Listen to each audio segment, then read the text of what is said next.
Here's who we have on the program with us. The one and only Swami Satchidananda is here. And that is not canned applause. We happen to have a beautiful audience. Part of the reason they're here is to meet people like Tom and Dick Smothers. Thanks for coming. My pleasure. Tom, how you doing? Broadway stars, in person. Yeah, that's right. It's going to be great fun. We're looking forward to Midday, and we can't wait to hardly get to have a chance to get talking with you and everything. Well, we'll get rolling later on, right? Yeah, I'll take it right here. Stars of I Love My Wife. Also a man who is becoming a legend in his own time. A great physical specimen, Mr. Jack LaLanne.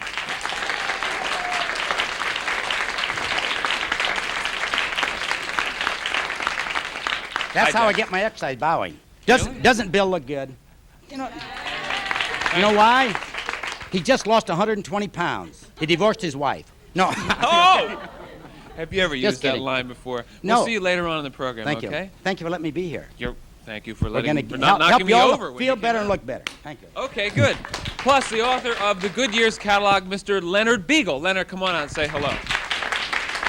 Hi. Here's a man who's an authority on things that can help our senior citizens. We'll talk with you later in the program. Physical fitness and all those kinds of things for people over 65. Good.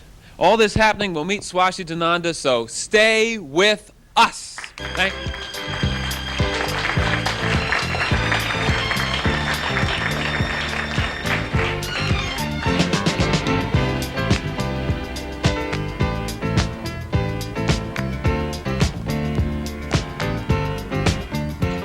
Well, formally, I want to thank everyone for coming. Practically everyone in the audience today are people who normally watch Midday who responded to my inviting you, and I appreciate that. Seated here with me is Swami Satchidananda. When I saw him today in our green room, I said, I think of you every day, and I meant that. I do. I read your book, Beyond Words, every morning. It gives me a little something special, and I'm so happy you could be with us. Thank you, Billy. You know, I want to start with some basic things. We have an audience today. Maybe we can do some breathing with them later. But I've never really asked you this. How can anybody get to be a Swami? Do you need, an outfit like this, or could you wear a three-piece suit and be a Swami? Sure. It's not the dress that makes the Swami or the beard that makes the Swami. The Swami means the one who is the master of himself. That's the literal meaning of Swami. That means if you can be the master of your own body and mind and the senses, then it doesn't matter what you are doing, what you are wearing, you are a Swami. And it doesn't necessarily mean that you have mystical qualities. It doesn't mean that you have to essentially practice yoga. One could be a Swami and be a businessman, Oh, or yes, a yes, woman who's a anybody, housewife. anybody. Anyone can do it. Anyone. Your profession could be anything. Well, for example, with you, what were you doing 25 years ago? Well, Prior to being almost 40 years back. 40 years back. Yes. Let's go 40 years back. I'm just curious a little bit about your Well, life. after my education, I went into the business field. I was in the automobile industry. I was an automobile engineer, No kidding. electronics, and sometimes cinematography. I was working in studios like this. Well, what happened that got you out of that business and into this? Well, somehow in the beginning I thought that only by getting into some kind of limelight and doing things and getting the appreciation and applause of people, I can be happy, otherwise no. But later on I found out that I don't need to depend on anything to be happy, because I am just happy without any of these things. You're always about the same level of happiness? Always, because I don't depend on anything, any level to be happy. One of the things I read in your book that I try to think about a lot is something that basically is like this. A person is limited according to his attachments. Yes. Explain what that means. See, a person, when I say a person's natural quality is to be happy always. Are we all born with a certain amount of potential for happiness? See, even the scriptures say, to quote Bible, for example, God made man in his own image. What is the image of God? To be unhappy? No. No. So God's image is happy. So I would like to call him Mr. Happy. God Yes. is Mr. Happy. Mr. Happy. Well, And when I am instead of God. Maybe it yes, should just be when I am happy, though. Maybe it shouldn't be Mr., you know? well, Miss or Mrs. or something, yes. I need not put him into. A sexual category. No, That's no, really no, just no. a label, sure. Sometimes the Hindu philosophy talks about God as that, That. Yeah. or it. Well, when people will say to you, particularly if you get involved in a debate, Swami, and they try to get you to define your religion or define the God that you believe in, how do you describe that God other than happy? Well, God is. See, we can think of God in terms of certain cosmic quality, say cosmic love, cosmic beauty, unlimited love, not conditional love, unconditional love. And his, or again, sorry to No, use no, the no, term I- his, because It's we a have habit. been- It's a habit. It's a habit. Sure. So its quality is expressed in the very nature itself. Take anything in the nature except human beings, because they have been given a little free will to forget that. It's our free will that messes us up so frequently. Exactly. Right? All other things, plants, animals, they don't have any free will. They are still in the same natural state. So they are always happy. They don't look for any reward for what they do. Well, how do we involve ourselves in being uninvolved with our free will? If our free will is what's giving us our problems to begin with. That is where sometimes I think that God must be a little mischievous in giving you that long rope and wanting to know what you are going to do with that.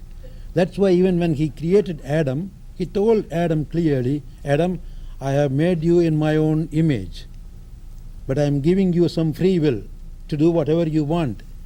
At the same time, he showed him the tree and the fruit and told him not to eat the fruit.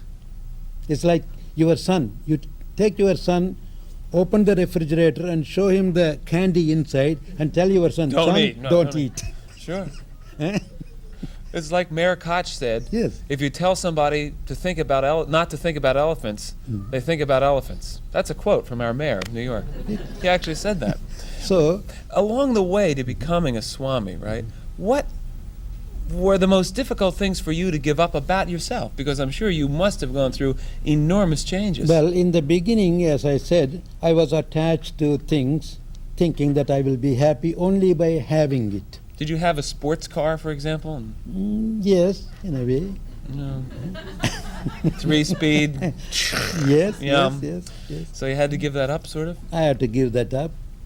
And I had many things that, like anybody else, I was attached to. But later on, I found out that when I am attached to something, I become anxious. Will I lose it?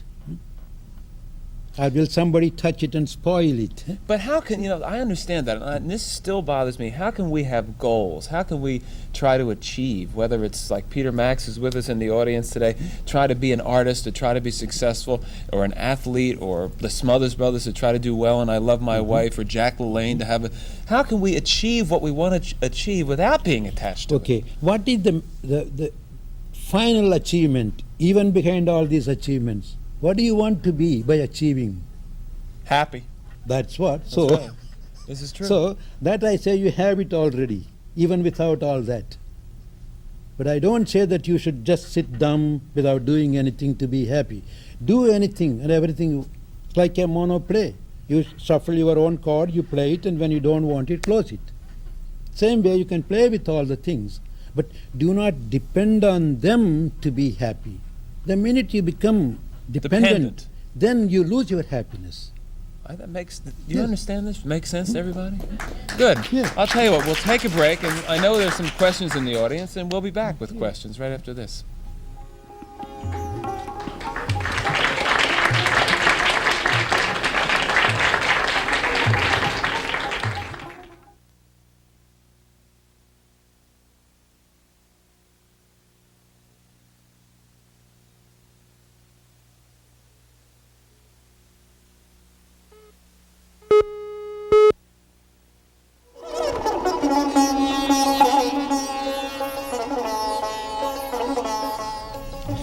We're back. Our guest right now, Swami Satchidananda, coming up a little bit later, Jack LaLanne, and Tom and Dick Smothers. You know, I have something I'm wondering about, though. If you can look back in your life, Swami, and see a point, right, when you were very attached to wanting to achieve and to be successful and to have people adore you and everything, how do you know that a certain part of your same ego that you had then isn't at work right now? I mean, you are adored, you are successful, you're invited all over the world. How can you tell that you're still not, you know, just the same guy as before? Well, if tomorrow they literally throw me in the ditch, I'll be still happy. That's what I say. Happy in the ditch? Yes. Because it's in me. If I depend on those people's appreciation and invitations and praising me, it's not going to be there always. One day, everybody is dropped down. I mean, you're really sure of that? Oh, though? yes, I'm positive, because in a way, I'm more interested in my happiness than anything else. I see that. Yes, and I know the secret of happiness is just within you. Okay, let's go to some of our friends in the audience. I want the fellow with the beard. I thought this was your sidekick here. For a second, just stand up and ask the question, if you will, please. Yes, What's your name? Lawrence William Lyons. Where are you from? I was born in the Bronx and I live on 15th Street in Manhattan. You mentioned about freedom before and animals having their freedom is the way I perceive your philosophy. And yet I know at the Integral Yoga Institute they sell dairy products, which personally upsets me because it doesn't mesh with my philosophy. I'd like to know when the Integral Yoga Institute is going to stop selling dairy products. Oh, I see. By selling dairy product, in what way I am interfering in the freedom of an animal?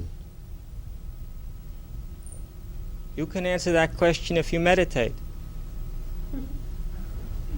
No, Well, then, he asked you a This question. is Oh, not it's the very time to simple. Would you meditate, like no? me to answer it for Yeah, you, or that's would you what like I'm to asking, meditate because on in it? what way I'm interfering in the freedom of an animal? You have to catch a cow in order to get a cow's milk. In order to catch a cow, you have to interfere with the cow's freedom. I see. Well, that's an interesting philosophical That's an question. interesting philosophy, yes, true. When are you going to stop selling dairy products? Well, that is not completely in my hands. See, even there you say, my Integral Yoga Institute. Ask those people whether it's mine. Well, you No. pass the I'm word one of the along to workers them there. then. An interesting question. Does it mean that we no, really we do? can go to certain limit only. We are still living in this world. We cannot be fanatics about that. So we can go only to certain limit. Well, And what is your diet? You don't eat meat. You're a vegetarian. No, I'm a vegetarian. Right. I'm a vegetarian. And I used to take Does that dairy vegetarian mean products. dairy or not? Is that when you say you're a vegetarian, do you eat dairy products? Yes, I do. Then you're not a vegetarian. Well, thank you for correcting me. Yes. Well, it all depends on your definition of vegetarian. Well, vegetarian eats vegetation. It's obvious in the English language what a vegetarian is. True. Yes. Literally speaking, yes. Only when you eat vegetables, you are a vegetarian. When you eat dairy products, you still eat some animal products. I do admit that. Yes, true. Okay, let's move. Let's see. There's a woman on the second row. Yes. Here? Yes, hi. Yes, I lived in India last year. Lovely country. I understand and empathize a little bit with your statement of not my Integral Yoga Institute. I haven't attended your courses, but I understand this from my teachers in India. The organizations are there to support your teaching and to learn from you. And these people are the heads, and therefore people say it's yours. But Did I you have a understand about the question? attachment. Yes. Yeah. And I appreciate that. Yes, I had a question about your organization and the fact that he asked you about being in the West before, much younger, and you becoming a Swami. Were these vows from India, and you were living in India? In what areas, if your organization is over there also? Well, there are I many know you're a organizations I'm Swami. associated with. But there is no Integral Yoga Institute all over India. There is one in South India, and there is one or two in Sri Lanka, which was known as Ceylon. In other words, how did you become a Swami, or did you take the vows there, or do you declare Yes. yourself a Swami and Yes, you do I it was there? practicing under another Swami, Yes. and after seeing my qualification and fitness, he conferred that to me. He I noticed. ordains me I know it's a as very a Swami, auspicious yes. thing. Yeah, that's It's why. like an ordination, according Yes. to the Hindu system. Did you ever have to Thank you. literally sit in a cave or stay without contact with the outside world for long periods of time Well, as part of this long Mhm. process of learning? Not that we have to, but sometimes we are recommended and we do that. How would that be, to be isolated and all by yourself? So it gives you an opportunity to contemplate more on your own mind and the desires, and then to analyze yourself. Did you ever read the Ram Dass book? He was on, remember the first time Yes, that you were yes, with us? he was. Yeah, Be I know. Here Now. Yes, yes, yes. In the early part of that book, he talks about his experience upon when he met his guru or his teacher, yes. and he gave this Swami an enormous amount of LSD Mhm. that he took, and the Swami showed no effects at all Yes, from taking it. Yes. If you were given the similar amount of Mm-hmm. LSD, would you be able not to have it affect you in the same way? Is that something that a Swami is able to do? Avoid? It is possible, yes, because it's just mind over matter. Mind over matter. It's possible. But some do demonstrate, some don't go to that extent. All right, another question from someone on the first row. Here, let me just grab the mic. Hi. Yeah, introduce yourself, please. Hi, I'm Victor Zerb. Hi, Victor. I don't want Hi. to stand in front of Victor Zerbel, and I'm you. in. No, we're in the wrong. We're okay now? Would Okay. you like to dance with me, Victor? Sure. We're having a little Okay. Go ahead. I'm Victor Zerbel. Yeah. I'm in the advertising profession, and very often the business world is ruthless. And I practice yoga, and I try to maintain a yoga peace of mind at times. But sometimes I find that it takes ruthlessness to deal with ruthlessness, and I just wonder if we could strike a happy balance between them. If we can apply yoga to deal with ruthlessness in the business That's professions. an excellent question. What would you say? Well, I would say yes, sure, because yoga How, is... though? Hmm? How do we do this? How? Yeah. Well, in the name of yoga, if you are a good yogi and if need arises, you can even kill. Can you elaborate on that a little bit? Yes. Can you elaborate on that? Oh, a little? yes, I am ready to. Suppose you are a security officer or a policeman and you are supposed to protect the people, protect the innocent from a violent man. And a violent, crazy fellow gets a machine gun, goes on the road, starts shooting at everybody. You have a gun, you are an authority of protecting the innocent. What would you do? I guess protect the innocent. How would you do? I You think will I'd sit and probably meditate fire on him? over, fire over their heads Over their head. to scare them. Okay. If he fails to respond to that and if he aims his gun on you, I guess I'd try to shoot first. that's what would you it. do, Victor? That's yoga. Shoot that's first yoga. is yoga. And here, yes, I tell you how it is yoga. See, in the real yogic philosophy, the spirit or the real you is not the body. Body is the vehicle that you are using. Now, suppose I take an arm or some stick and try to hit you, and if you take the stick away, you have somehow prevented me from hitting you. Is it not so? The same way, that fellow is using his body to disturb others. He is using his body. And by shooting at the body, you are not killing him, you are simply bringing a handicap to him by taking the body away from him. That is what is meant by death. It's not the soul that is killed there, it's the body. The body. There, That's why even wars, say wars with proper reason, to protect the innocent people is necessary. Even in Hindu mythology, you come across, even in any religious scriptures, you come across innocent people are protected by the authorities. Interesting question, Victor. Interesting answer. We'll be back right after this to continue.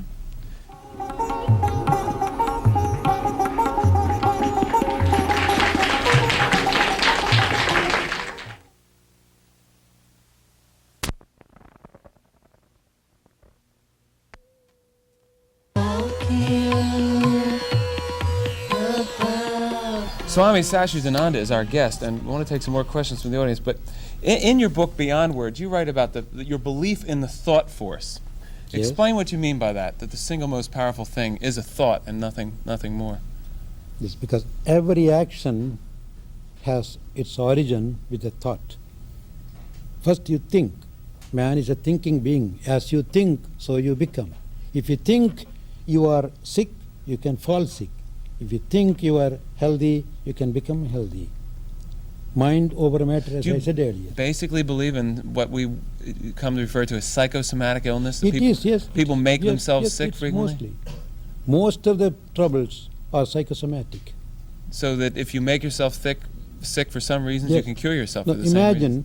imagine there is a patient lying in the bed in a hospital. A bunch of people go there and they conspire among themselves. One goes there and say, "Hey, what's happening? You look better yesterday. You are sinking. Oh, that's no good. You must see a better doctor." And he walks out. Another fellow comes and says the same thing with a little more emphasis. Probably by the time the fourth man comes, he will sink in the bed. He'd be dead. The same way the others, the reverse action also. You just go and say, "Hey, you look better now. You are better. You are bright.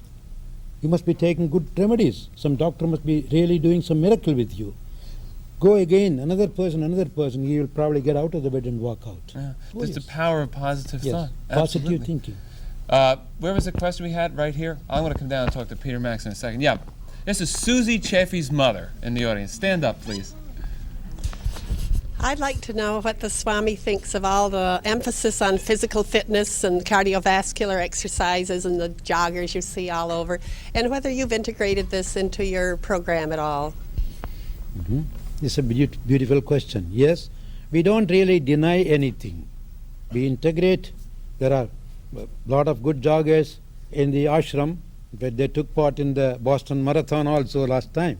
Oh yes. And we are interested in taking care of the heart. In fact, some of my own program is going on in Baylor Medical College in Houston. They have given me some patients who could not be operated by the bypass method, and they gave them to me, and in a way I am treating them through just yoga. Postures, breathing, proper diet, and within a month they have shown marked improvement. So we don't deny that. But at the same time, it's better to do the other physical, yoga postures also to build up the inner person. Swami, we have, here is Peter Max, the artist and the person. And Peter, and I know that all the illustrations in the Swami's book, Beyond Words, are yours, and I think they're beautiful and they say a lot. But I really wanted you to be with us today just to make a statement or two on behalf of how the Swami has affected your life. Well, the Swami has affected my life in the finest way. I've been with the Swami since he's been in the country. Actually, I've met Swami Satchidananda in Paris about 6 months or so before he came here. And as I got involved into the yoga, this inner will that I had to advance in my art and do all these things, they started manifesting more clearly, and they actualized themselves. They really happened as I was meditating, and I created a calm in myself when the anxiousness that I had to become what I thought I wanted to become, the will that I had, when the anxiousness disappeared because of the calmness that I got out of the yoga meditation and out of the physical exercises, then I was able to go after what I had to do in life in a relaxed fashion and really make things occur. And as they occurred and they were fine, I just expanded them on these things. When they weren't right, I stopped expanding. I disposed of them. It's actually a line from Swamiji. I want to ask a question of the Swamiji, Yeah, just go ahead. to elaborate, if it's possible. So much has been spoken about meditation. Welcome back. I think our next guest is indeed a very special guy. He is a unique physical specimen, which probably for his age, and we'll find out what it is in good a shape as anyone in the world. He was a pioneer in the entire physical culture movement, one of the first to do exercises and so forth on television. I remember him from 1948 on an old program called You Asked For It, setting the world's push-up record. So he's probably one of the original people in the Guinness Book of World Records. A very special guy. Here is Jack LaLanne.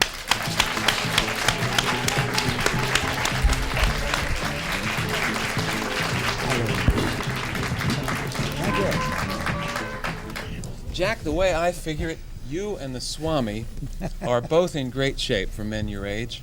And What do you mean for our age? You know, what kind of stuff is this?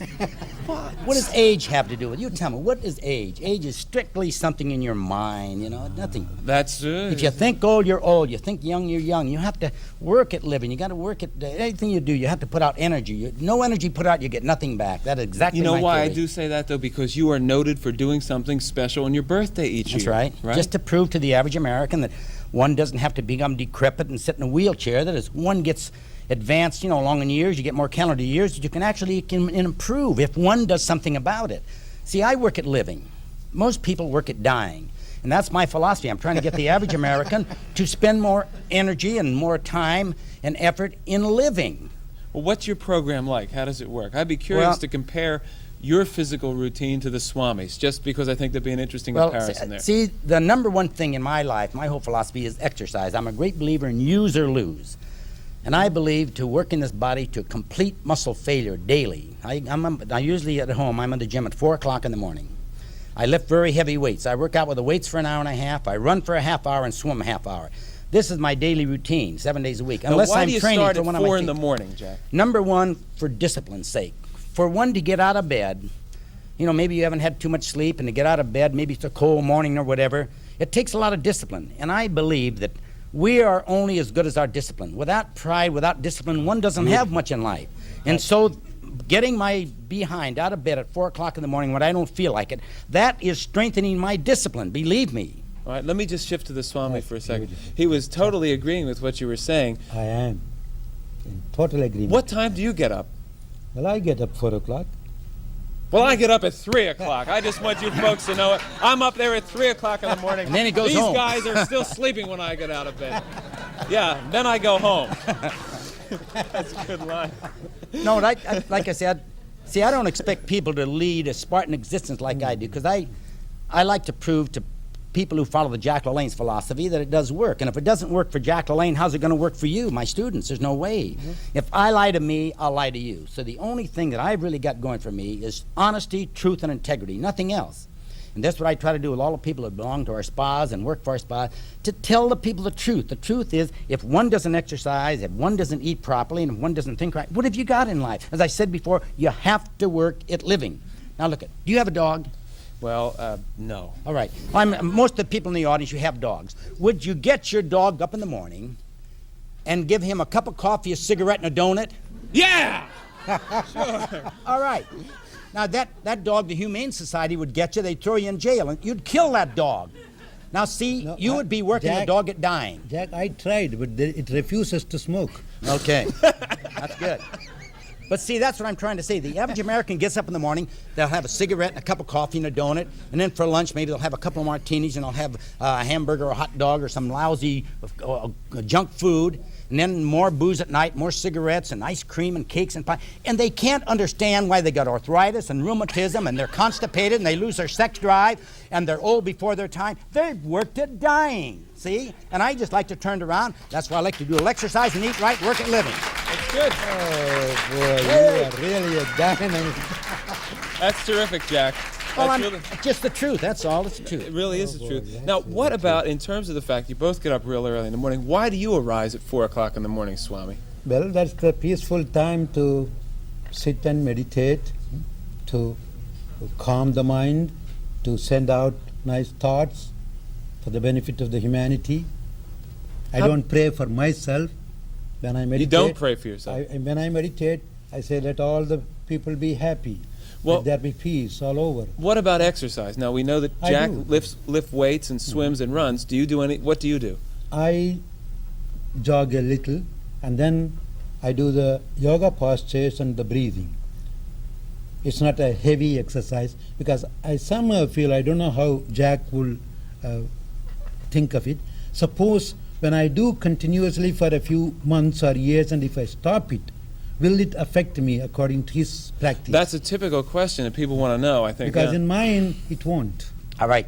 See, I had my first health spa, the first modern health spa in the United States in 1936 in Oakland, California. In those days, those were the dark ages. People knew nothing about exercise. And when I first opened my studio, the word got around in the newspapers and the radio and all this that this Jack LaLanne, this Mr. America, the muscle-bound guy, the nut, the crackpot, the guy that doesn't eat meat, you know, he's way out, he believes in vitamins. You know, I was some kind of a real nut, a real filbert, believe me. And the doctors, they said, boy, anybody, if you're over 25 years of age and you go to that Jack LaLanne's, you'll get muscle-bound, you'll get hemorrhoids, and you'll have a heart attack. This is the truth. This is the medical profession. In 1936, what they said. And all athletes were absolutely forbidden to lift weights of any kind, any progressive weight training. The athletes, some of the University of California fellows, you know, from up north, they were coming to my studio to train, and the coaches said, look, if you don't quit that Jack LaLanne's, you're going to get muscle bound, and we're going to kick you off the team. They had to quit. That's exactly what happened to me way back then. So this is what I had to do, is stick to the truth. What are you going to do on your next birthday? What I have planned right now, I want to swim from Catalina Island to Los Angeles, which is about 24 miles underwater. Underwater? Yes, yes. I'll be underwater 25 or 26 gills, hours. Jack. How are you going to do this? No, I am. That's the truth. Human submarine. Yep. and well, that's one thing I have planned. Then I have another. But wait, how are you going to do it underwater, Jack? Well, I have a 17-year-old son, and he's very adept at swimming and all this scuba diving thing. And he will bring down a tank of air every hour and a half, and I'll change tanks underwater. And I'll eat underwater, and this is going to be one of the most incredible feats if I pull it off. How? Why? Listen, I haven't blown one yet, you know. Yeah. What are some of the other things you've done on your birthday? Well, let's see. On my the last one I did was. How old were you your last birthday? Well, I'll be 64 this month, September 26th. Then on my 62nd birthday, I did something for the bicentennial. Bicentennial. Get that? No. But I pulled 13 boats with 76 people in them. I pulled them a mile and a half, handcuffed and shackled, in the Long Beach Harbor. Then the year before that, I swam the Golden Gate underwater, handcuffed and shackled, towing a 2,000-pound boat. And the year before that, I towed from Alcatraz prison to San Francisco, I towed a 1,000-pound boat, handcuffed and shackled. See, in other words, every year I try to make them progressively more difficult. Again, proving that calendar years, pardon the expression, don't mean a damn. Listen, it's what we make it happen. I think this is great, really. You know, so that's why I did. I'm a great believer in, like the Swami says about using everything. We get it in our mind. Everything, the omnipotent power, everything that we have is in our mind. Because my muscles, my fingers, they don't know anything. It has to start up here. But you can't separate the mind and the body, really, because what affects the body affects the mind. But you've got to keep them together as a team. See? Well said. Let's take a break. Both our guests will stay with us, and we'll be back with Len Beagle, who's got some interesting information for senior citizens right after this on fitness. We'll be right back.